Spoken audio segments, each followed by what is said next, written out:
ఉంది. నేను ఇక్కడ ఎవరికి సమస్యలు లేవన్నాం, చాలా సమస్యలు ఉన్నాయి. ఆ సమస్యలన్నీ కూడా మీరు చూస్తే ఈరోజు ఈ మీటింగ్ ద్వారా చెప్తున్నాను.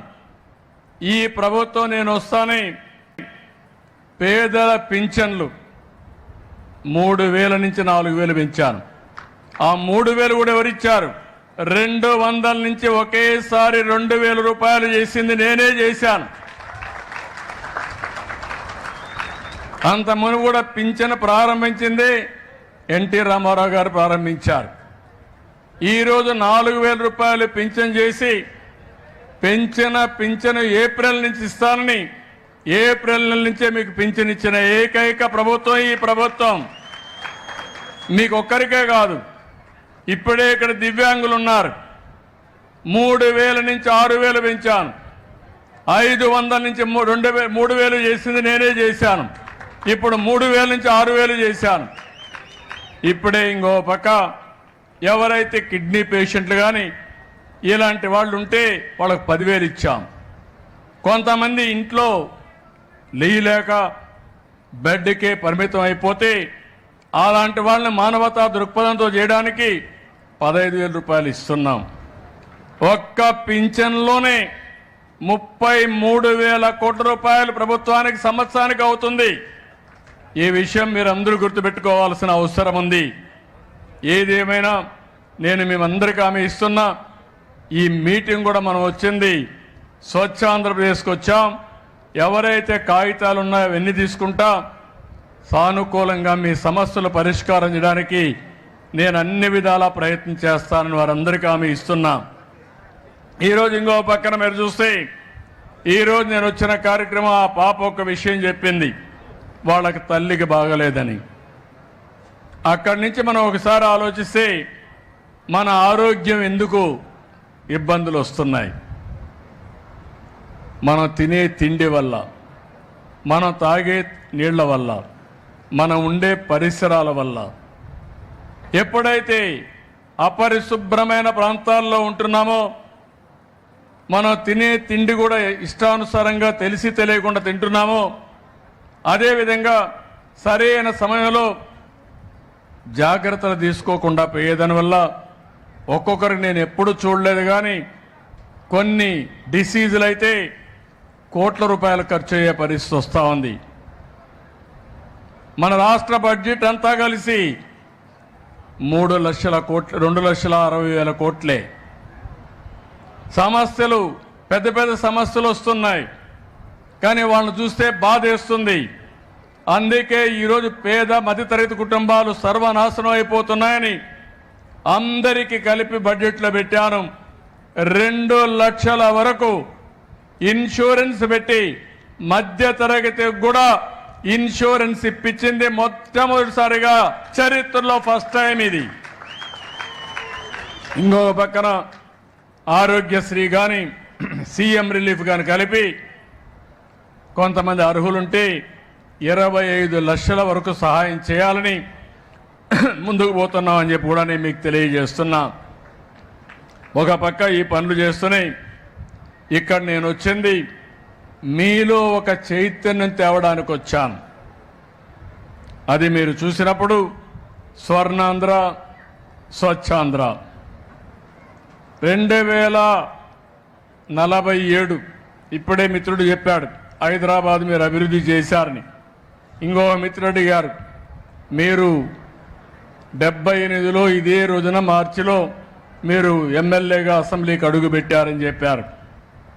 ఈరోజు నేను గర్వంగా చెప్పగలుగుతున్నా, నేను ఆ రోజు 9 సంవత్సరాలు చేసిన పనుల వల్ల ఈరోజు దేశంలోనే హైయెస్ట్ తలసరి ఆదాయం ఎక్కడ ఎక్కువ వస్తుందంటే తెలంగాణలో వచ్చే పరిస్థితి వచ్చింది. ఆ రోజు చూపించిన అభివృద్ధి, దానికి ఒక ఎకో సిస్టమ్ డెవలప్ చేశాం. అందుకే అప్పట్లోనే విజన్ తయారు చేశాం. ఇప్పుడు కూడా నేను ఒక విజన్ తయారు చేశాను. స్వర్ణాంధ్ర 2047 ఏదో 2047కి ఎట్టుంటుందో నేను చెప్పడం కాదు. ప్రతి సంవత్సరం మీ జీవితాల్లో మార్పు వచ్చిందా లేదా, మీ తలసరి ఆదాయం పెరిగిందా లేదా అనే దానికి ఒక స్పష్టమైన విధానం తీసుకున్నా. రాష్ట్రంలో ఏ విధంగా ఉండాలి, ఈరోజు 25-26కు వచ్చాం, 24-25 అయ్యింది.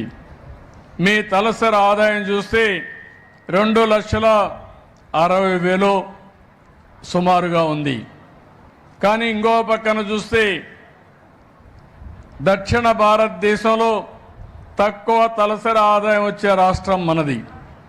దీనికి కారణం 5 సంవత్సరాల్లో ఈ రాష్ట్రంలో అభివృద్ధికి నోచుకోలేదు. ఇప్పుడే మీ ఎమ్మెల్యే చెప్పాడు. కడాన తణుకులో మీరు చూస్తే ఏవైతే ఇప్పుడే నేను చూసుకుంటూ వచ్చాను, మురికి కాలువలు 5 ఏళ్ళు మట్టి తీయలేదు, బాగా మట్టి కూడా కాంక్రీట్ అయిపోయింది. మామూలుగా తీస్తే వచ్చే పరిస్థితి ఇది గట్టిపడిపోయింది. దాన్ని ఎందుకు తీయలేదంటే 6 నెలలు పడుతుందని మా నారాయణ గారు మేము సర్వశక్తులు ఒడ్డుతున్నాం, ఈ సమస్య పడుతుందని. ఈరోజు మీరు చూస్తే వారసత్వంగా 85 లక్షల మెట్రిక్ టన్నులు చెత్త రోడ్ల మీద పెట్టి వెళ్ళిపోయారు. అది తీయాలంటే ఇంకా ఒక 4-5 నెలలు పడుతుంది.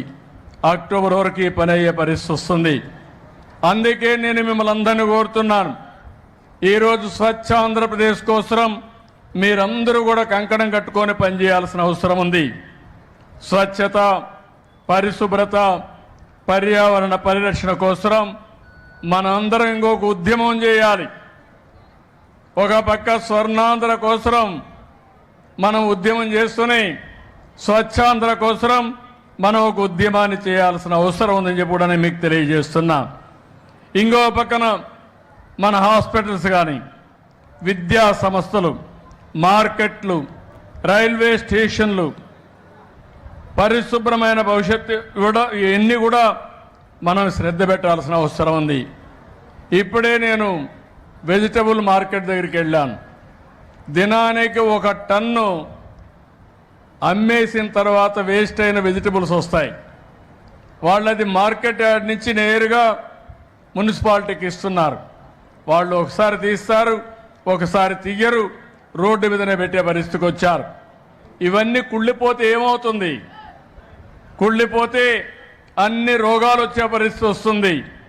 పరిసరాలన్నీ ఎక్కడికక్కడ కలుషితం అయిపోయే పరిస్థితులు వస్తాయి. ఈరోజు అందుకే నేను ఒకసారి చూసిన తర్వాత మన అధికారులతో మాట్లాడి ఒక మంచి కార్యక్రమానికి శ్రీకారం చుట్టాం.